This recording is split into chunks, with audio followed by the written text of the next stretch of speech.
How to fix WhatsApp business broadcast problem.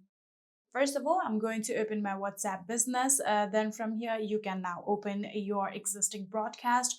For now, I'm going to create a new one just like this. So the first issue might be your customer not saving your contact. Make sure to tell your customer to save your contact. So that might be the first issue. Second issue might be your customer changing or deleting their account. So make sure to remove any kind of customers that might have changed or delete their account. So if both of them are not the issue, then the another thing might be the issue with your internet. I'm going to go back from here. And in here, if you are using your Wi-Fi, make sure that you have a stable Wi-Fi connection. And if you are using your cellular data, also make sure that you have a stable network connection. You can simply scroll down through your control panel. Then you can see airplane icon right here. Tap on it and turn on your airplane mode for a few seconds. And then again, tap on it and turn it off. Like that, your network will be reset and it might fix any kind of internet issue. So if it's still not working, then try to offload the application. For that, you'll need to get to the settings of your iPhone.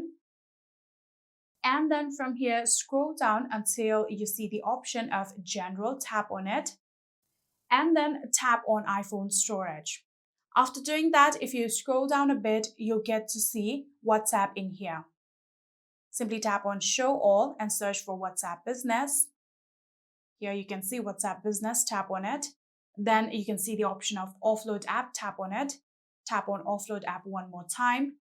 And within few seconds, just like that, you have successfully offloaded the application. In order to reinstall it, tap on Reinstall App.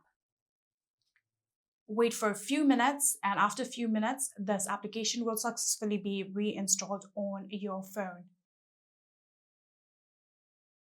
Just like this, here you can see we have successfully done that. So after doing that, you can simply open your WhatsApp business and see if your broadcast is working or not. But if it's still not working, then the final thing that you can do is check for any kind of update. So for that, you need to go to your App Store. And in your App Store, tap on the search icon, then you'll get to see your search page. Tap on the search bar, then start typing WhatsApp Business. Simply tap on WhatsApp Business and search for it. In here, you can see it, tap on it. And if there are any kind of update requirement, there will be the option of update in here instead of open. Simply tap on it, and within few seconds, your WhatsApp business will successfully be up to date. So by doing all of this, I'm pretty sure that your WhatsApp business broadcast will start working again. And that is it. I hope this video was helpful to you guys. If it was, please do not forget to hit that subscribe button and like our video. Thank you so much for watching. See you in the next.